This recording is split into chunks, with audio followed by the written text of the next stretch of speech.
చెప్తా. చిన్నారి స్నేహానికి నేను వెళ్ళినప్పుడు అప్పుడే నాకు కొత్తగా పెళ్ళయింది. అంటే కొంచెం లెంగ్తీగా చెప్తా, నేను ఒక్కడినే కదా, తర్వాత ఎవరూ లేరు. ఇప్పుడు నెల్లూరులో షూటింగు. నెల్లూరులో షూటింగ్ అయితే అందరినీ ట్రైన్‌లోనో వాటిలో పంపారు. నాకు ప్రత్యేకంగా కారు పంపాడు ప్రొడ్యూసర్. శ్రీనాథ్ ప్రొడక్షన్స్, నాకు ఇప్పటికి జ్ఞాపకం. రంగారావు గారు, ఆయన దుబాయ్‌లో ఉండేవారు.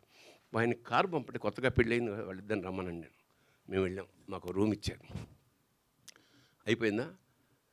ఇంకా మా కొత్త అసలు ఏదో అత్తారింటికి వెళ్తే ఎలా చూసుకుంటారు అలా చూసుకుని పొద్దున్న 5:30కి వాడు తలుపు కొట్టాడు. చూస్తే ఓ రాక్షసుడిలా ఉన్నాడు వాడు. ఏంటయ్యా అన్న? మాలిష్ చేయమన్నారు సార్. ఎవరికన్నా? అదే మీకే అంది. సరే కానీ చెయ్యని శుభ్రంగా కొబ్బరి అంటే చూడండి, ఒక ప్రొడ్యూసర్కి అంత అవసరం ఏముంది?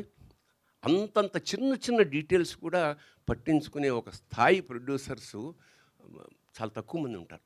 ఆత్మీయంగా ఒక బాపు రమణ చిత్రకల్పన వాళ్ళ సినిమా షూటింగ్ పక్కన జరుగుతున్న వెళ్ళి అక్కడ భోజనం చేసి వచ్చేవాళ్ళు. అంత ఆప్యాయంగా వాళ్ళు పెట్టేవారు. వాళ్ళందరినీ తలుచుకుంటుంటే చాలా గర్వంగా ఉంది, ఇలాంటి ఇండస్ట్రీలో మేము ఉన్నాం. సో మళ్ళీ అలాంటి సంస్కారం అంత, ఇప్పుడు డబ్బులు చాలామందికి ఉంటాయి, బట్ ఆ అటాచ్మెంట్, ఆ ప్రొడ్యూసర్, అలాంటి ప్రొడ్యూసర్లు మీరు అవ్వాలి. మీకు ఖచ్చితంగా అందరు ఆశీస్సులు ఉంటాయి. ఎందుకంటే ఒక కడుపు నిండా అన్నం తిన్నప్పుడు వాడికి వచ్చే ఆ తృప్తి మీకు వందల వేల రేట్లలో మీకు తిరిగి డబ్బుల రూపంలో వస్తాయి. అది ఒకటి.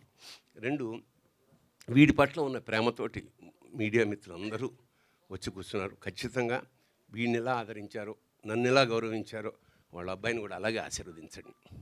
నేను వీడికి చెప్పేది ఒకటే, నువ్వు ఎంత పెద్ద హీరో అయినా బాగా ఆలోచనప్పుడు తలంచుకో. వినయం చాలా ఇంపార్టెంట్. ఎందుకంటే ఇవాళ ఇంత లెంగ్తీగా